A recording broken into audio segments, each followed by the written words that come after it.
Hey everybody, it's Twist here for Amethine, and I've come to bring you a guide to the deep, dark wreck in Dune Awakening's Deep Desert PvP area. This is a fairly easy shipwreck to go through as a solo player because it doesn't require any combat. All of the difficulty comes in navigating it. Although, if you have ever been to the wreck of the Delphus in Sheol, you'll find that it's very similar. We're just going to get right to it. To start with, I like to go in the main entrance and pocket my thopter. Remember that this is a PvP area, so you might encounter other players, which means it's a good idea to have your shield up and a weapon, even though you're not expecting any NPCs. I also highly recommend that you bring a personal light and turn it on as it gets very dark in here. And if you ever get lost, these bodies with red lights shining around them will indicate to you where you can find an exit. Also, you want to watch out for fire traps. So to get started, we're just going to run right in. We're going to head straight across to this big room. And if you look up and to your right, you'll see that glowing green light up there, which is where we can find our green ID band. There is also a small treasure chest right here underneath the ramp. So we'll pick that up and then we'll go up top and get the ID band. This green ID band is not necessary to go to the treasure room at the end and get your spice-infused plastanium. But if you want to get every bit of loot that you can out of your trip, then you're going to want to pick it up. So go ahead and grab that green band and then grab this chest that's also in the room. And then you're going to exit straight out and go straight across over this ramp and a little bit to your right. Well, you'll find another alcove and inside of it a chest that you can loot. Actually, you're going to find two chests. One of them is right there. And then you'll find another one up here behind this. You just jump on up and go ahead and get it. No big deal. Hop back down and laugh at the fire because it doesn't really hurt that much, even if you get caught. So jump on down and then you're going to turn right and then you're going to head again immediately to the right and go down the small corridor to your first green door. Inside this green door, you will find a single chest to loot.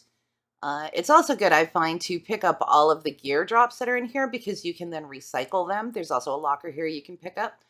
You can recycle them, and that'll get you like some diamond dean dust and sand trout leather and stuff that you wouldn't normally find out here. So go ahead and do that, and then you're going to head out to the left, and as you go down, you're going to want to watch out to your right and look for this shaft with a flashing white light. Go ahead and jump down, watch out for the trap that is right there, and also loot the chest. After you loot this chest, you're going to head out and go straight across to another alcove with a trap and a chest combination. Again, these things don't really do all that much damage. I find that they're mostly annoying and they can like briefly stagger you, which would be irritating if, I ran into another player. So anyway, after picking up this chest, you're going to exit. You're going to again go to the right and then immediately to your right again. And you can see this shining green door number 2 right here to the left. So we're going to go ahead and go in here. There are several chests you can loot in here, 3 on the ground. And then after you pick these up, you're going to want to turn around and look up. And there's another chest up here for you to loot.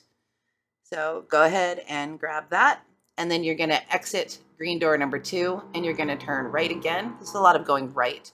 And you're going to go straight across here into the big room. Again, turn your camera and look to the right. And you should see this shaft up there with a purple light. You used to be able to go in there, but you can't anymore. So instead, you're just going to go around these boxes and turn right and go into this little tunnel. And this is where you're going to find your purple ID band. Now, you can go to the left and climb up the shaft if you want, but why bother? Just turn around, go back the way you came, and then climb up immediately to your right. There will be a chest over here to the left past this little shaft down, which is actually your destination. But you go loot this chest, and then you go ahead and go down this little shaft and this ramp, and you're going to turn left here at the end, and then you're going to turn right. I almost didn't see it, and there is your purple reward door. But before you go through it, you're going to want to go all the way over to the end of this room and pick up the small loot chest that spawns in here. See, it's right there.